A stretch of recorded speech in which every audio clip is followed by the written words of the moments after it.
다같이 찬송가 312장 하시니에 예배 시작하도록 합니다. 312장입니다.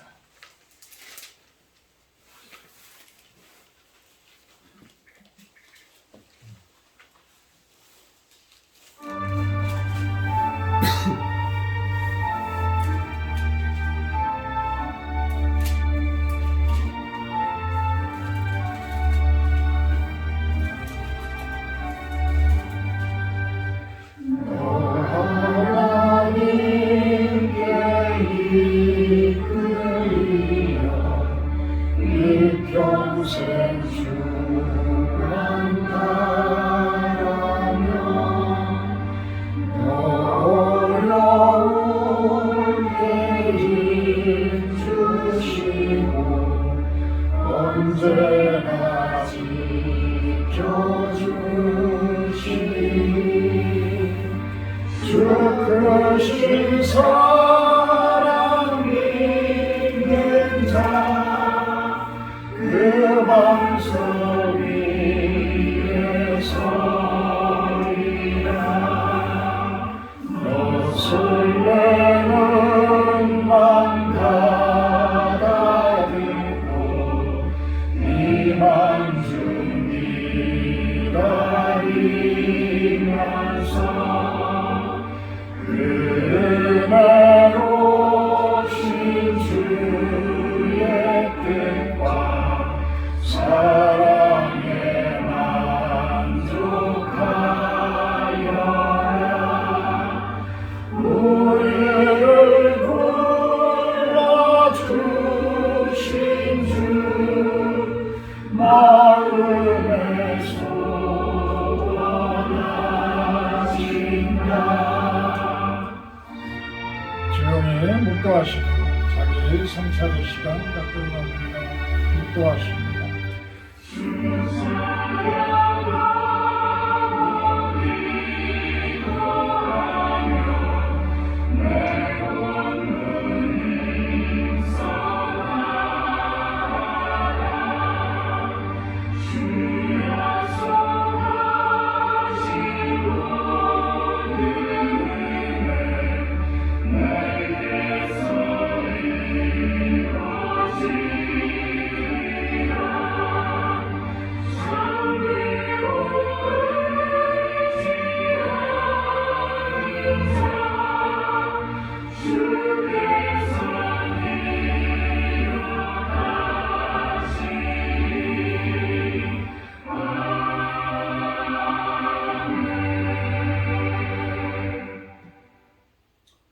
하나님은 우리의 피난처시요 힘이시니 환난 중에 만날 큰 도움이시라.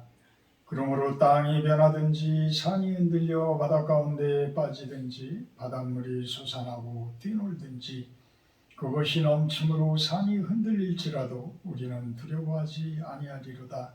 한 시내가 있어 나뉘어 흘러 하나님의 성 곧 지존하신 이의 성수를 기쁘게 하도다. 하나님이 그 성 중에 계시네. 성이 흔들리지 아니할 것이라. 새벽에 하나님이 도우시리로다. 사랑의 하나님 감사합니다. 거룩한 주일 참으로 원근각지에서 이렇게 모여서 예배를 올려드립니다. 저희들의 예배를 받아주시고 흥양하여 주시옵소서. 예수님의 이름으로 기도하옵나이다. 아멘. 찬송가 2장으로 찬양드립니다.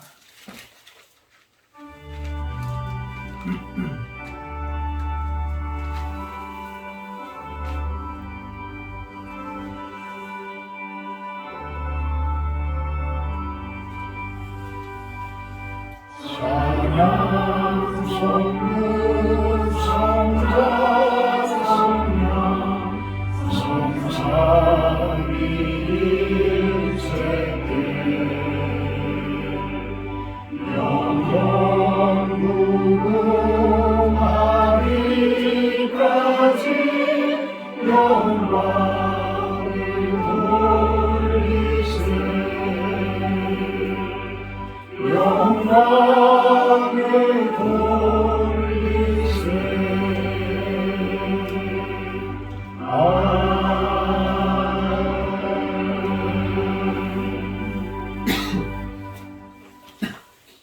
구동문 25번 서로기도가 들어갑니다. 구동문 25번입니다. 너희 만민들아 손바닥을 치고 즐거운 소리로 하나님께 외칠지어다. 지존하신 여호와는 두려우시고 온 땅의 큰 왕이 되시리로다. 여호와께서 만민을 우리에게 나라들을 우리 발 아래에 복종하게 하시며 우리를 위하여 기업을 택하시나니 곧 사랑하신 야곱의 영광이다.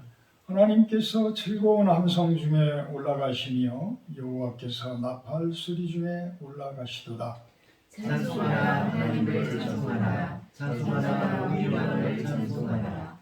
하나님은 온 땅의 왕이시니라. 지혜의 시로 찬송할지어다. 하나님이 북백성을 다스리시며 하나님의 거룩한 보좌에 앉으셨도다. 문나라의 고관들이 모이며 아브라함의 하나님의 백성이 되도다. 세상의 모든 방면은 하나님의 것이며 그는 동심을 받으시리이다. 아멘. 다 같이 사도신경 하심으로 신앙 고백하도록 합니다. 나는 전능하신 아버지 하나님 진리의 정의를 믿습니다. 나는 그의 일하신 아들 우리 주 예수 그리스도를 믿습니다. 그는 성령으로 잉태되어 공정부정 아래에 태생하시고 본디비가 저에게 고난을 받아 십자가에 못 박혀 죽으시고 장사된 지 4일 만에 중장하면서 다시 살아나셨으며 하늘에 오르시어 전능하신 아버지 하나님 우편에 앉아 계시다가 고기부터 살아있는 자와 죽은 자를 심판하러 오십니다. 나는 성령을 믿으며 거룩한 공교회와 성도의 교제와 죄를 용서받는 것과 몸의 부활과 영생을 믿습니다. 아멘. 324장 찬송하신 후에 고종심사님 기도해 주십니다. 324장입니다.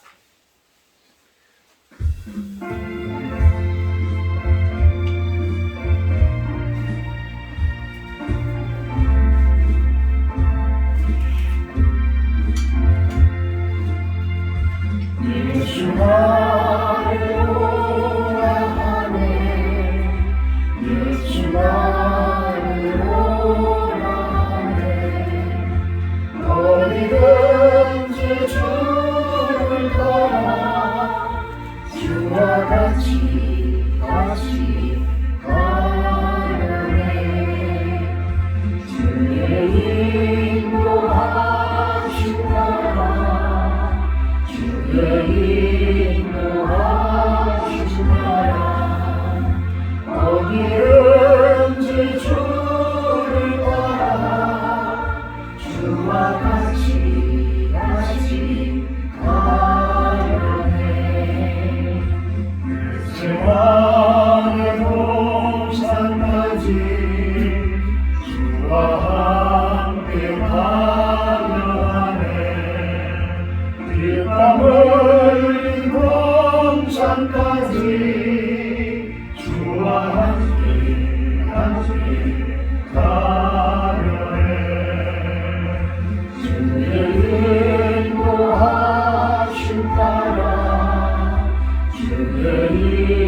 크신 은혜 내려 나를 항상 돌보시고 크신 영광 보여주며 나와 함께 하시네. 주의 인도하심 따라 주의 인도하심 따라 어디든지 주를 따라 주와 같이 가려네. 아멘.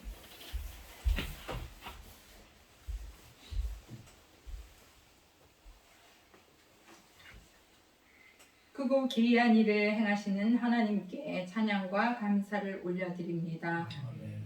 설 명절 사랑하는 가족과 친지들을 만나고 복된 시간을 가지게 하심을 또한 감사드립니다. 우리가 나름대로 하나님을 믿고 삶에 충실하며 성실하게 산다고 자부하였던 각자의 인생 가운데 폭풍처럼 오셔서 나의 높아진 것을 허무시고 사람의 매와 인생 채찍으로 단련하셔서 내가 뼛속까지 죄인임을 알게 하신 하나님, 온 우주 만물을 창조하신 높고 높은 하나님이 먼지처럼 보이지 않는 나를 주목하시고 찾아오셔서 당신의 자녀 삼아주시고 지금껏 다듬으셔서 하나님의 형상으로 빚어가심을 생각할 때 신실하신 내 아버지의 사랑을 눈물로 가슴에 담습니다. 측량할 수 없는 하나님의 그 은혜와 기이한 일을 행하시는 하나님을 우리 인생 가운데서 느끼고 경험하며 처한 그 자리에서 하나님을 찬양하는 삶이 예배의 삶임도 배웠습니다. 그러나 저희들 여전히 세상에 살고 있기에 늘 죄를 다스리지 못함을 고백하오니 성령의 충만함을 덧입기 원합니다. 아멘.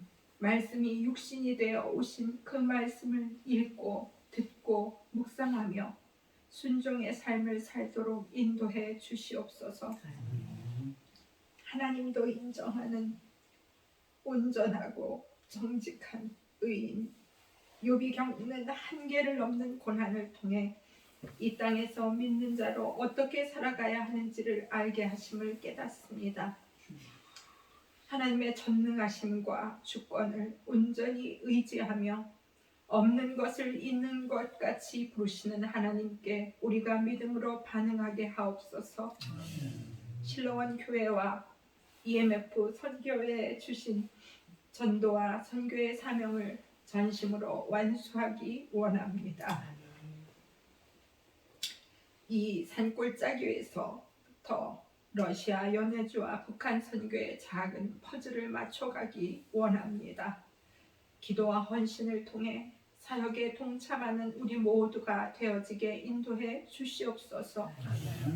오늘도 주의를 기억하고 함께하는 성도들과 먼 곳에서 함께하여 예배에 동참하는 당신의 귀한 종의 가정을 축복하시고 예배와 전하는 말씀을 통해 영의 양식으로 배부르게 하시고 형통의 삶으로 인도해 주시기 원합니다.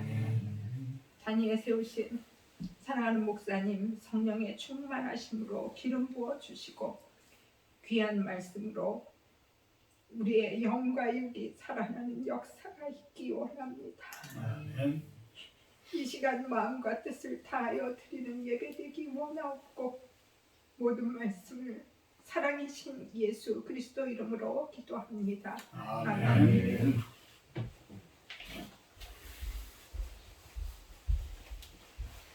감사합니다. 오늘 말씀 봅니다. 오늘 말씀은 욥기 9장 17절에서 21절 말씀입니다.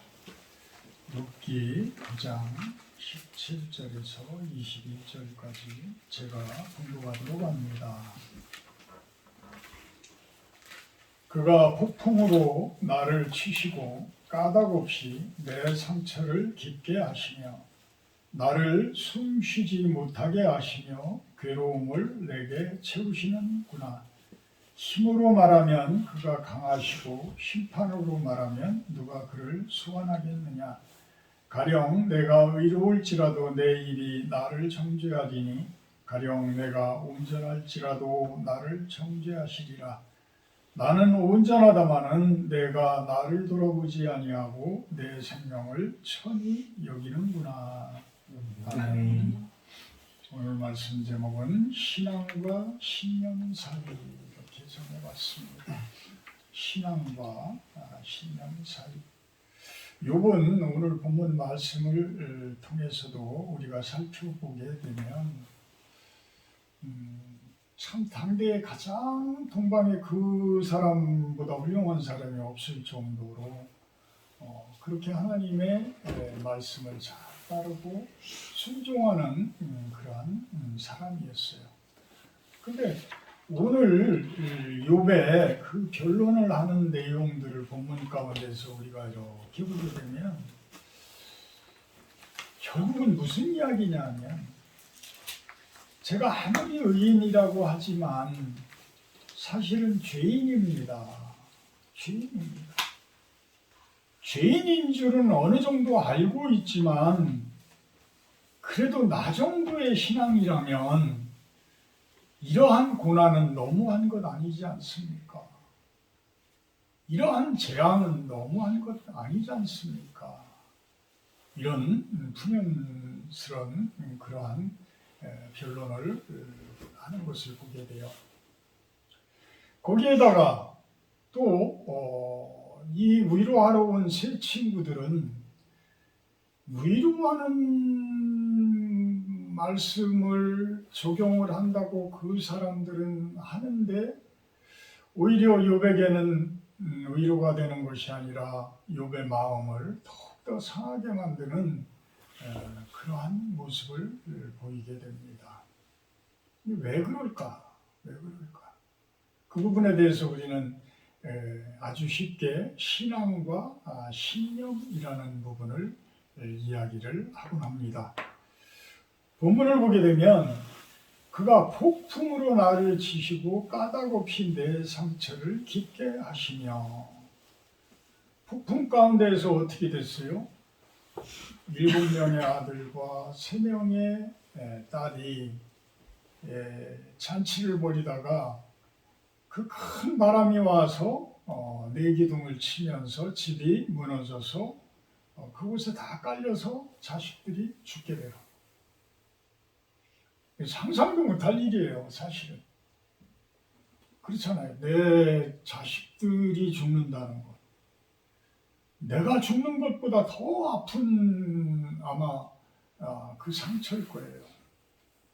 그러한 일을 겪은 욥. 이제 그것도 모자라서 그래도 하나님과의 끈을 놓지 않으니까 사탄은 뭐라고 그럽니까? 몸을 치게 해달라고 그러죠. 건강을 치게 해달라고 그래요. 그러니까 모든 것 다 잃어도 건강만큼을 잃지 않으면 그래도 다시 살아날 수 있는 기회가 주어지잖아요. 근데 몸까지 이제 상해버리면 그 다음에는 회복이 진짜 어려운 거예요. 회복이 진짜 어려워. 사탄에게 하나님께서는 허락을 하지요. 그러면 몸을 치되 생명까지는 건드리지 말아라. 생명까지는 건드리지 말아라. 근데 이 욥에게는 그 고통이, 그 재앙이 생명을 잃는 것보다 더 큰 고난이야. 더 큰 고통이야. 너무 아픈 거야. 그러니까 18절에 그런 표현을 합니다. 나를 숨쉬지 못하게 하시며 괴로움을 내게 채우시는구나. 채우시는구나. 욥은 그런 표현도 하죠. 무서움과 두려움 이런 것이 가득 차 있다고 이야기를 해요. 그러니까 막 가장 작은 일들만 있어도 깜짝깜짝 놀랄 정도. 워낙 큰 일을 당하고 나면 이게 겁이 많은 모습도 겁이 많은 모습이지만 모든 것이 겁이 나요. 저는 공황장애에 대해서 잘 모르지만 아마도 이 공황장애를 겪고 있는 분들은 그런 모습이 아닐까라는 생각을 해요. 그러니까 도저히 감당할 수 없을 정도의 그 공포가 확 밀려 들어오니까 눈앞에 보이지를 않는 것이죠. 저도 어려서 한번 산 위에 올라갔다가 그 아주 어렸을 때인데 4살, 5살 이때쯤 된 것 같은데 형들이 막 산주인이 쫓아온다고 다 도망가 버리는 거예요. 그러니까 나 혼자 막 무서워서 나무 위에 올라있다가 뛰어내리려고 그러는데 밑에가 아무것도 안 보여. 진짜 어떻게 그렇게 아무것도 안 보이나 몰라. 갑자기 아무것도 안 보여. 근데 뛰어내려야 되는데 뛰어내렸더니 기억이 전혀 없죠. 나중에 보니까 나보다 이제 나이가 많은 조카님, 시골에는 그런 분들 있잖아요. 우리보다 나이가 많은 조카님, 청년이셨는데 그 조카가 나를 안고 있더라고. 나를 안고 있는데 뭐 무릎팍에서는 막 피가 막 말도 못하게 막 나고 막 이랬죠. 근데 그 당시에는 병원에 가지도 않았어. 웬만하면 그냥 쑥 이겨가지고 칵칵칵 다져가지고 그냥 그걸로 이렇게 꼭 해서 묶어놨는데 그런 모습 아닐까. 워낙 큰 무서움이 막 다가오면 세상에 아무것도 안 보이는 거예요. 그러니까 그럴 정도는 아니더라도 바른 판단을 할 수가 없고 올바른 생각을 할 수가 없는 거예요. 워낙 큰 아픔들이 밀려오고 워낙 큰 공포가 밀려오게 되면 지금 욥은 그러한 상태. 그러면서 하나님을 비꼬는 듯한 말을 합니다. 19절에 힘으로 말하면 그가 강하시고 심판으로 말하면 누가 그를 소환하겠느냐. 하나님이라는 분은 그런 분이다라는 것은 알고 있지만 자기가 겪는 이 재앙과 그 고통으로 인해서 하나님을 원망하는 듯한 이러한 표현들을 하게 돼요. 그러면서 자신의 의로움에 대해서 이야기를 합니다. 가령 내가 의로울지라도 내 입이 나를 정죄하리니 가령 내가 온전할지라도 나를 정죄하시리라. 하나님을 원망할 수밖에 없다라는 이야기. 그럼으로 인해서 내 입으로 내가 옳은 사람이지만 내가 바른 사람이지만 내가 이렇게 당하는 이 어려운 상태에서는 내가 하나님께 죄짓지 않겠습니까? 이런 표현인 거예요. 그러면서 21절에도 나는 온전하다마는 내가 나를 돌아보지 아니하고 내 생명을 천히 여기는구나. 하여튼 본인은 의롭고 온전하고 바르다. 내가 그럴 죄를 지지를 않았는데 내가 이러할 정도로 내 자식들이 다 죽고 내 모든 재산을 다 몰수당하고 내 몸까지도 이렇게 건강까지도 다 잃어버릴 정도로 나는 그렇게 살지를 않았다. 나는 옳은 사람이고 나는 바른 사람이고 나는 하나님께 참으로 잘 섬기는 사람이다. 그렇게 참 울부짖는 것이죠. 절규하는 거예요. 절규하는 거예요.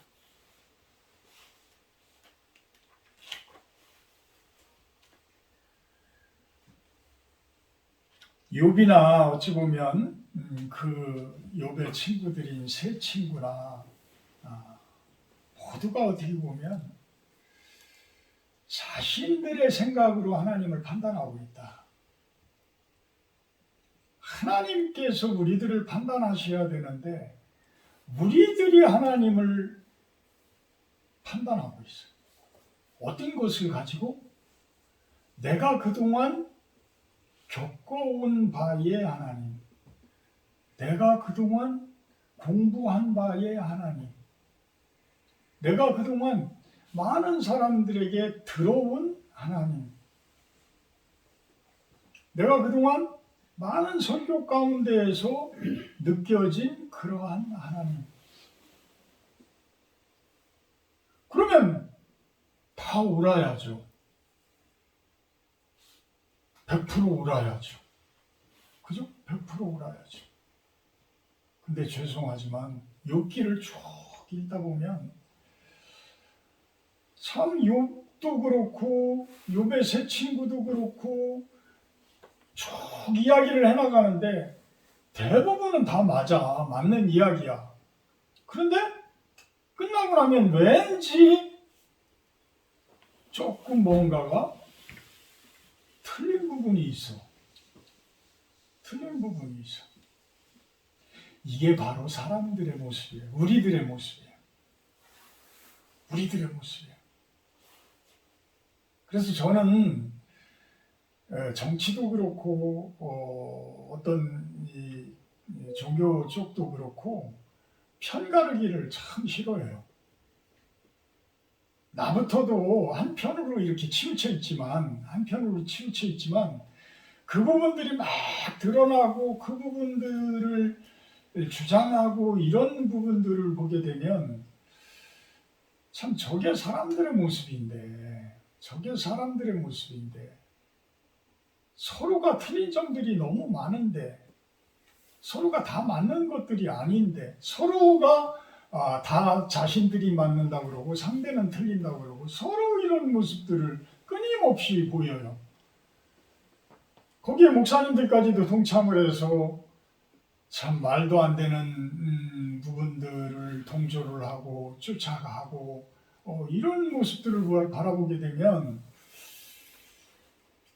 우리 목사들이 과연 우리 성도들이 이런 때에 어떤 모습으로 서야 될까?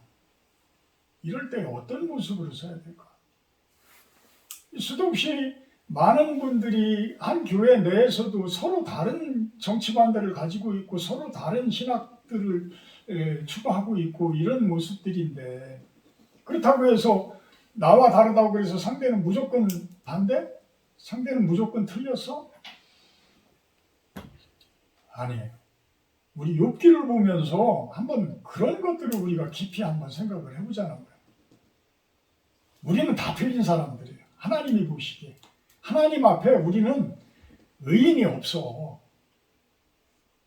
다만 그만큼 더 가까이 가 있는 사람들이 있고 덜 가까이 간 사람들이 있을 뿐이지 100% 옳은 사람이 없어요. 로마 가톨릭의 교황 정도면 옛날에는 무오하다고 그랬잖아요. 무오. 오류가 없어. 오류가 없는 사람이야. 사람으로서는 오류가 없는 사람이야. 근데 그래요? 방송에 나온 경우에도 얼마 전에 방송에도 참 민망스러운 일을 보이기도 하고 그러셨잖아요. 이 사람의 모습이에요. 우리 사람들의 모습이에요. 우리 사람들은 큰 차이가 없어요. 단지 1%, 2%, 0.몇 프로 그 차이들이지 큰 차이가 없는 거야. 물론 믿는 자와 믿지 않는 자의 차이는 엄청나게 큰 차이가 있죠. 그거는 수십 프로의 차이가 있을 거예요. 근데 믿는 사람들의 입장에서 모습들을 보게 되면 큰 차이가 없다. 과연 우리들은 얼마나 그 부분을 받아들이고 있느냐. 어떤 리더십 강한 목사님들 보게 되면 참 오류가 없는 듯이 막 끌어나가시는 분들도 있어요. 근데 그분들은 또 그분들 나름대로의 달란트가 있는 거예요. 그죠? 하나님께서 그런 달란트를 주셨기 때문에 그렇게 끌어가시는 것이고 또 아주 조심스럽고 소심하게 또 가시는 분들도 있고 예수님의 몸 비유.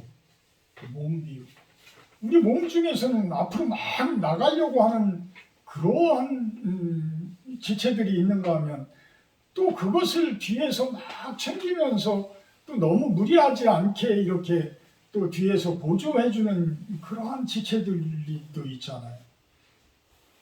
그렇다고 해서 누가 옳고 누가 그르고 그런가요? 똑같은 예수님의 몸인데, 예수님의 지체들인데, 그렇게 이제는 받아들여야 되지 않을까. 적어도 이제는 어떤 그 신학적으로도 그렇고 어떤 한 교회 목사님들이라고 한다고 그래도 저는 그랬으면 좋겠어요. 저도 뭐 이제서 뭐 10년 조금 넘게 목회를 했지만 무르익으면 무르익을수록 참 겸손해지는 모습이 아닐까. 왜? 하나님 높은 줄 아니까. 우리가 청년 때는, 젊었을 때는 사실 세상이 그렇게 넓은 줄 모르잖아요. 그 세상이 다 내 손아귀에 쥘 수 있을 것 같고, 그래서 막 엄청나게 도전도 하고 막 일을 저지르기도 하고 그래요. 근데 이제 지그시 이제 60대 중반 정도, 이제 저 정도 이렇게 돼 보면, 아, 세상은 참 넓구나. 아, 세상은 하나님이 참 통치하고 계신 세상이구나. 이 점점 무르익는다는 것이죠. 무르익는다는 거야. 이 신앙이라는 것, 신념이라는 것. 과연 그 부분이 우리들을 어떤 모습으로 우리들에게 이야기를 할까? 신앙은 말 그대로 우러를 앙자를 써요. 믿을 신자에 우러를 앙자. 누군가를 우러러보는 믿음이야. 하늘에 있는 하나님을 우러러보는 믿음이야. 근데 신념은 생각념이야. 생각념. 그러니까 내 생각을 믿는 거야. 엄청난 차이죠? 엄청난 차이야. 그래서 신학을 강조하다 보면, 잘못하면 정작 중요시할 하나님을 등한시할 수가 있어요. 등한시할 수가 있어요. 한국교회의 분열이 그런 거예요. 사실은 그런 거예요. 정작 중요한 하나님과 정작 중요한 예수님을 우러러보고 그분들을 제대로 믿는 그러한 모습들이라면, 그 신학적인 부분에 의해서 이렇게 갈라질 이유가 하나도 없어요. 저는 그렇게 생각해요. 갈라질 이유가 하나도 없다. 그런데 서로가 마음에 맞지 않는다고 막 갈라집니다. 한 번 갈라져 보는 분들은 습관이 돼요. 아주 이렇게 평상시 보게 되면 참 인격적으로도 참 좋으신 분인데 막상 싸움이 일어나면 냉철하시더라고요. 냉정할 정도로 아주 그렇게 변해버려. 목사님, 우리가 가뜩이나 교단도 작은데 더 분열되어지는 거는 저는 아니라고 생각을 합니다. 근데 나중에 보면 결국은 분열을 시켜놓은 상황이 돼버려요. 신앙은 우리들의 믿음의 모습이고, 신념은 이데올로기예요. 그들의 이데올로기, 어떤 주장, 강령, 신조, 이런 것들이.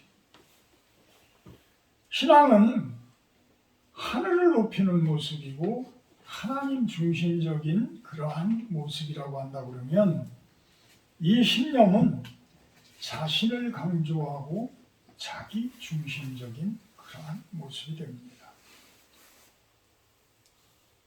신앙은 하나님을 바라보고 예수님을 바라보기 때문에 십자가를 내가 질 수가 있어요. 십자가를 진다는 이야기는 내가 십자가에 못 박혀 예수님하고 똑같이 십자가에 못 박혀 죄에 대해서 죽는다는 거야. 그래서 다시 의에 대해서 예수님처럼 거듭난다는 거야. 새롭게 태어난다는 거야. 이게 바로 진정한 신앙인의 모습이야.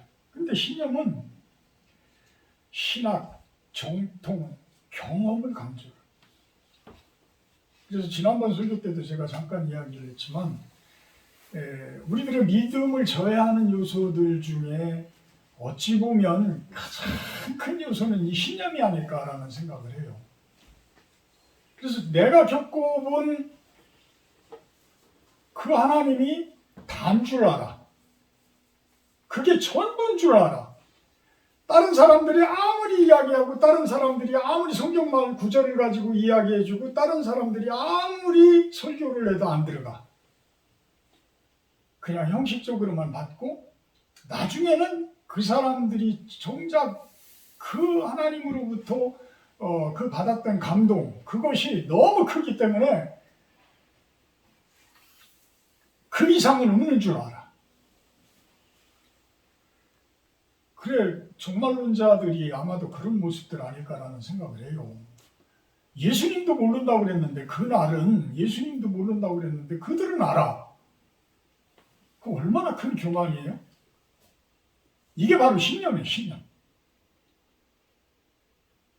욥을 향해서 그 이야기하는 위로하러 왔던 이 세 친구의 모습들을 바라보면은 그 고집이 대단합니다. 특히 엘리바스 같은 경우에는 아주 나이가 많은 분이기 때문에 내가 여지껏 경험해 본 바로는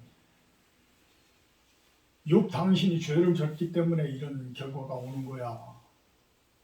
당신이 모르는 죄가 있어. 이렇게 결론을 내주는 거야. 그걸 찾아봐.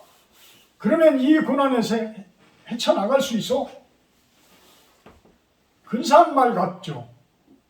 근사한 말 같죠? 근데 위로가 안 되는 거야. 위로가 안 돼.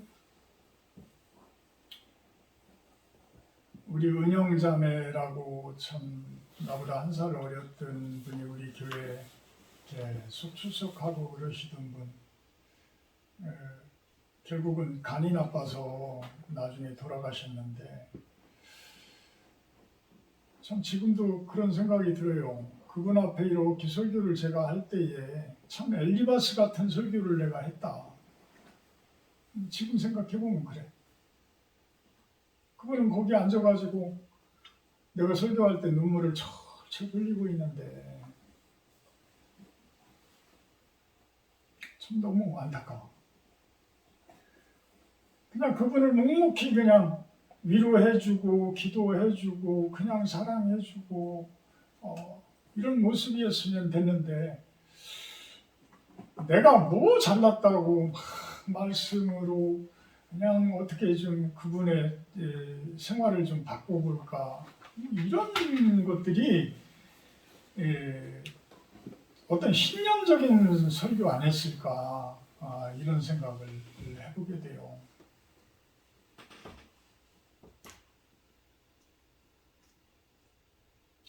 신앙과 신념의 차이의 가장 큰 것은 신념은 욕심이 들어가 있다는 거예요. 사람 중심적이라는 거예요. 하나님 중심적이 되면 욕심이 들어갈 수가 없어요. 그죠? 내가 욕심이 들어갈 수가 없어. 그냥 하나님 앞에 낮아질 수밖에 없는데 내가 무슨 욕심이 들어갈 게 있어. 세상적 가치관이 깊이 들어가 있다.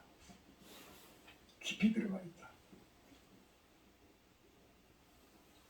그래서 정통적인 신학을 하신 목사님들이 저같이 이렇게 사회생활을 많이 했던 분들보다는 어떠한 신앙적인 면에서 보게 되면 저보다 훨씬 더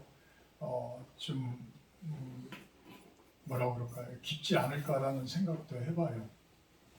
사실 사회 속에 이렇게 바닥거져 있었던 사람들이 쉽게 그 때를 벗어낸다는 것이 결코 쉽지 않아요, 사실.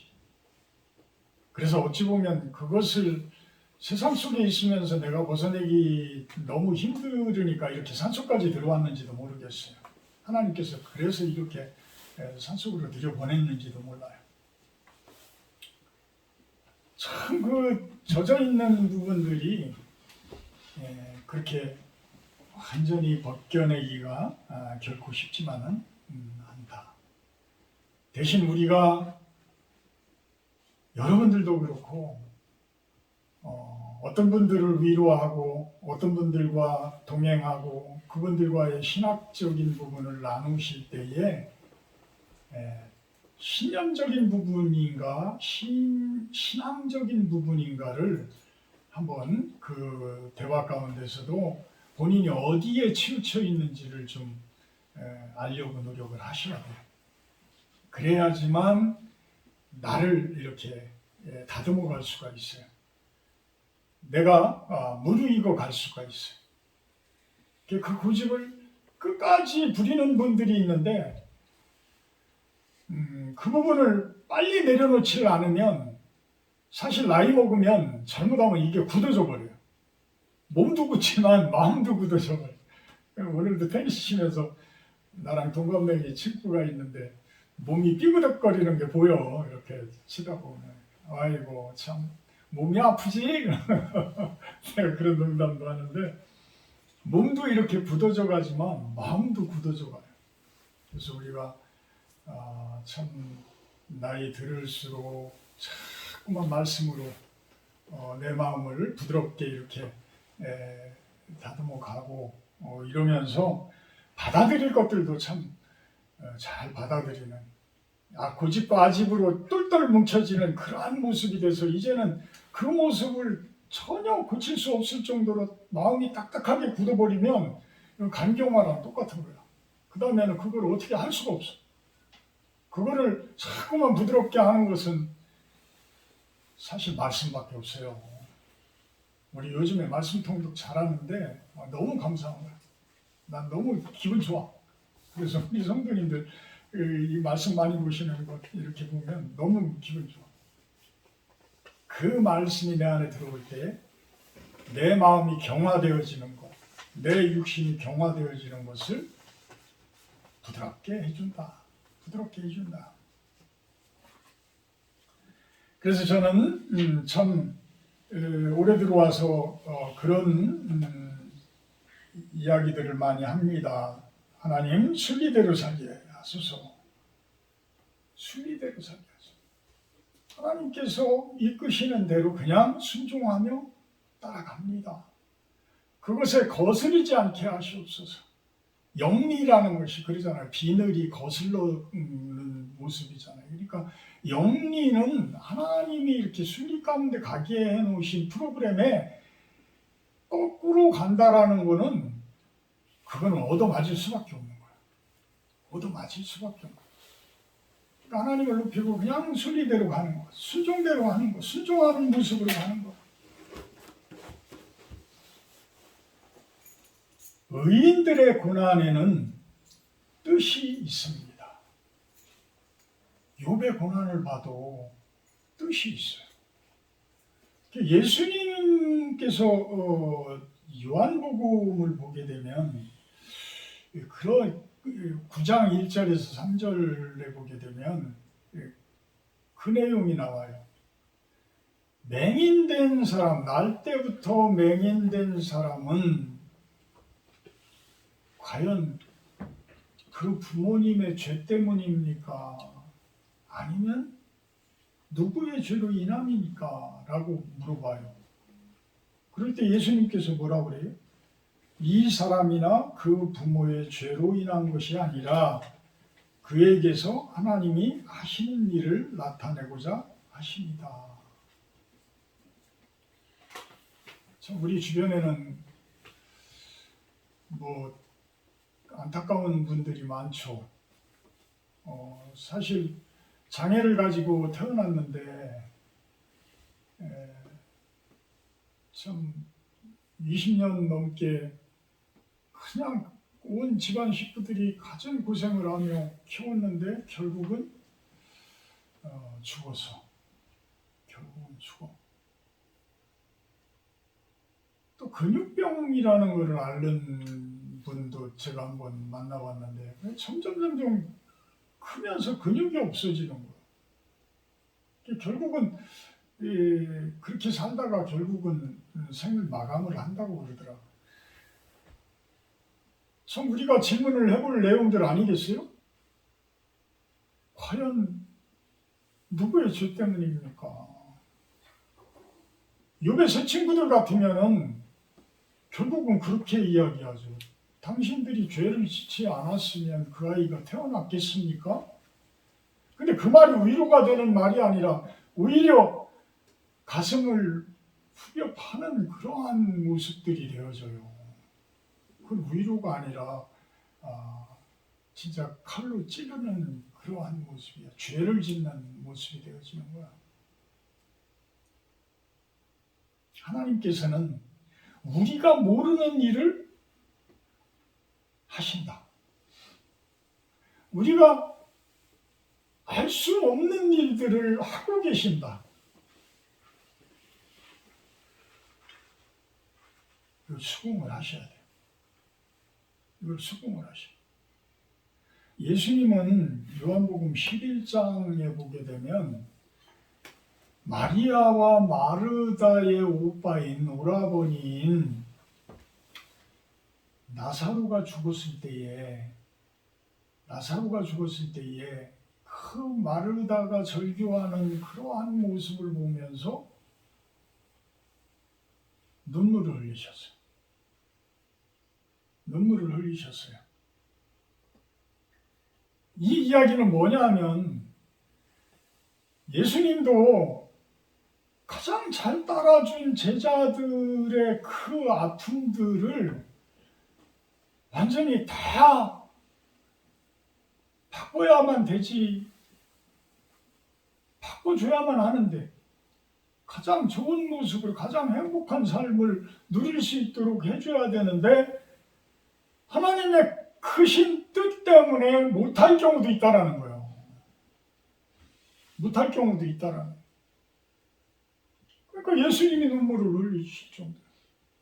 하나님이신 말씀으로 성육신하여서 세상 속에 오신 예수님께서도 눈물을 흘리실 일이 있다라는 거예요. 이 세상은.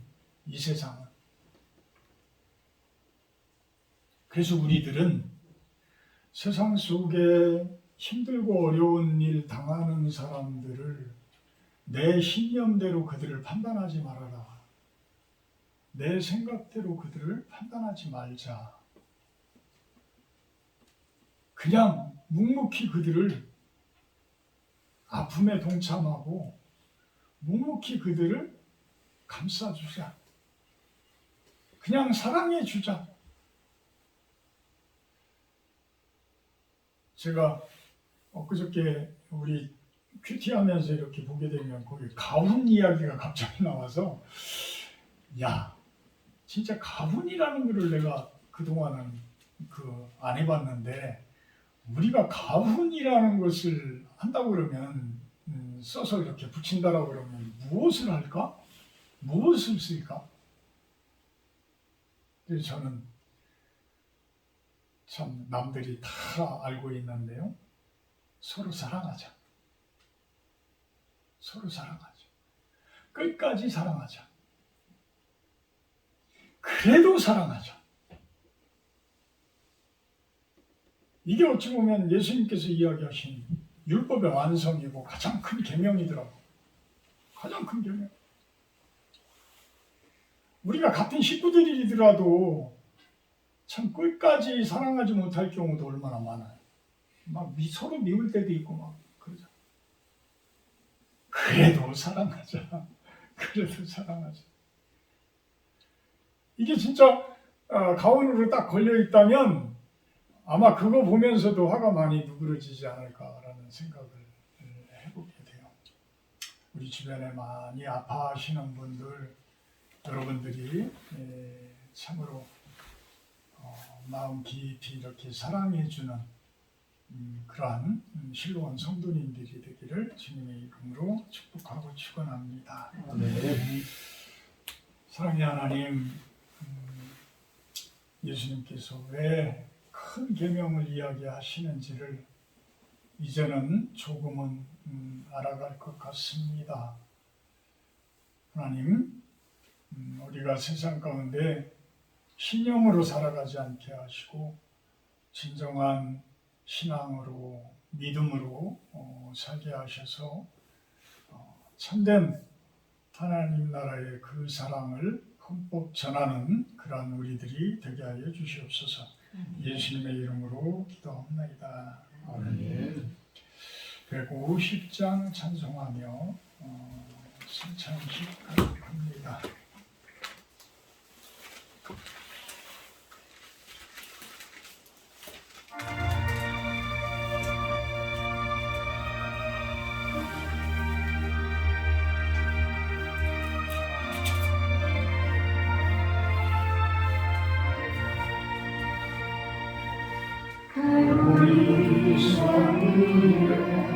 십자가 소식이 주가 보내는 사랑이로다.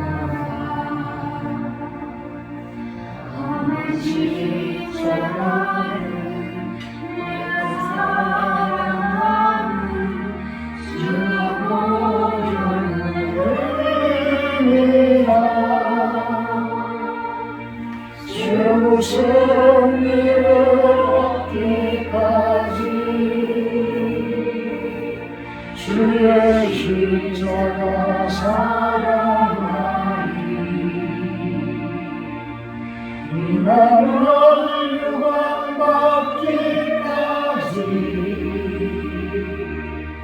험한 십자가 붙들겠네. 이는 그리스도께서 세운 예식이라. 이는 그리스도를 기념하여 그의 재림이 하시기까지 그 죽으심을 기억하게 하는 예식이니 자기 백성에게 힘을 주사 죄를 대적하게 하며 모든 고난에서 저희를 견고하게 하심과 저희를 장려하고 힘을 주시어 책임을 감당하게 하고 사랑과 열심히 저희를 감화하며 양심의 평안함과 소망을 확장하게 하는데 무한한 유익이 될 것입니다. 분명합니다.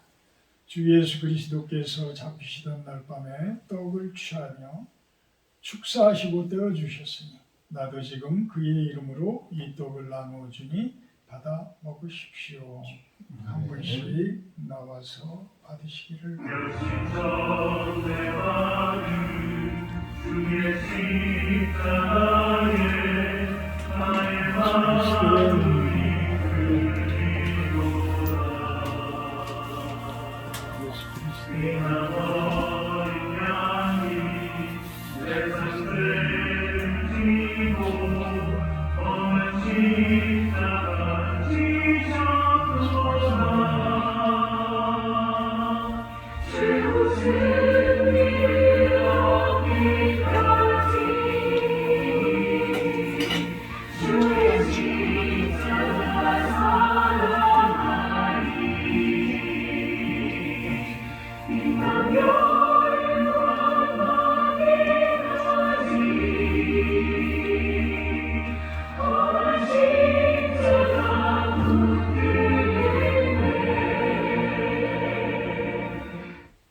분잔합니다.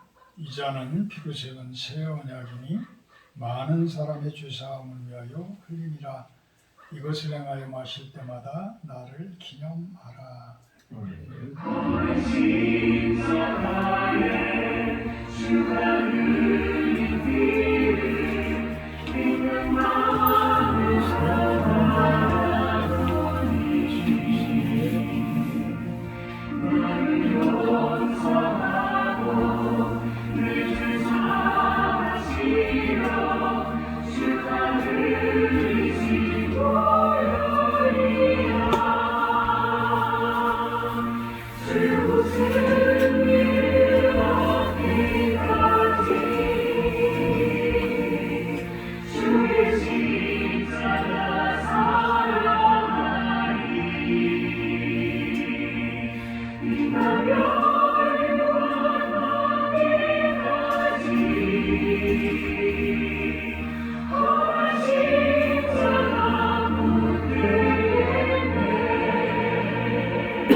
나의 고향 집에 나를 부르신 그날에는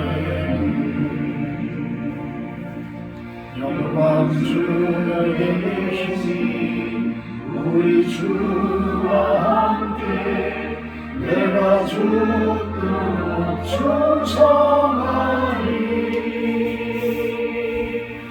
최고 승리를 얻기까지 주의 십자가 사랑하리.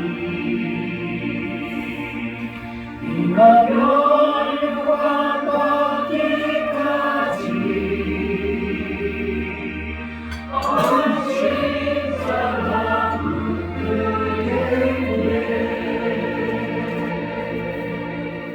아멘. 50장 1절 하며 봉헌하도록 합니다.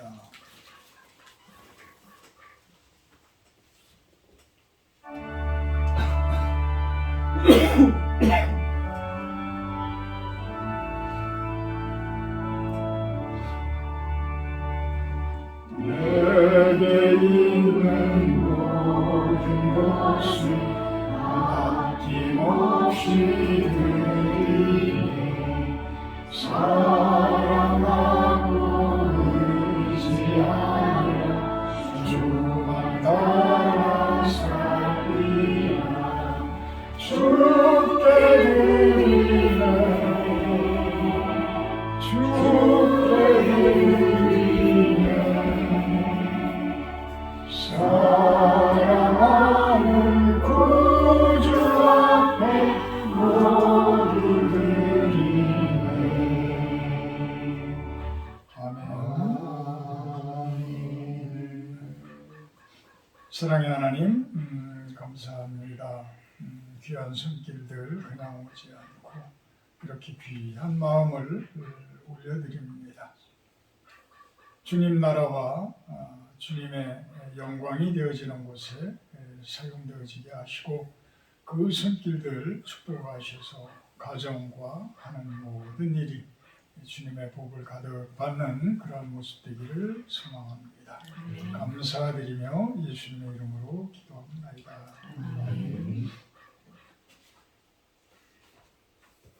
다음 주 주일 예배 기도는 김지은 집사님입니다. 토마스 선교사님이 21일 날 아마 들어가려고 하시는 것 같아요. 어쩌면 이번 주에는 광주에서 저와 같이 만나서 우리 강영철 목사님도 한번 찾아뵈려고 합니다. 어찌됐든 그분이 열정적으로 계속해서 우리 러시아, 중국, 북한 선교에 이렇게 힘을 내고 있는데 우리가 기도로서 좀 힘이 많이 되주셨으면 합니다. 327장 찬송하신 후에 축도로 마치려고 합니다.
주여 하늘 위에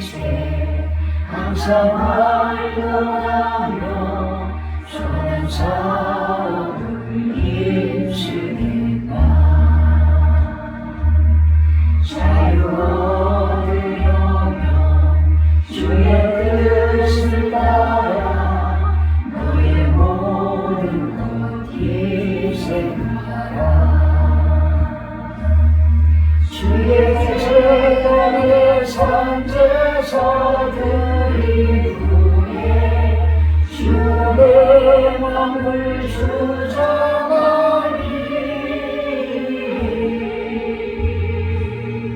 주의 뜻을 따라 그와 동행하며 영생 공화를 누리겠네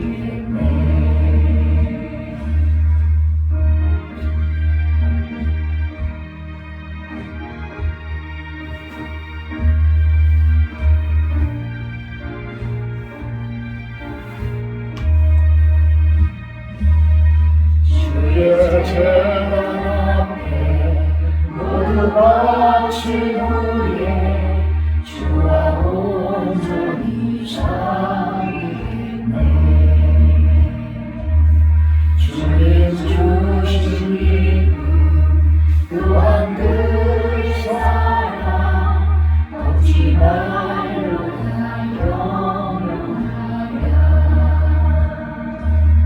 주의 제단의 산제사 드린 후에 주의 마음을 주장하니 주의 뜻을 따라 그와 동행하며 영생 공화를 누리겠네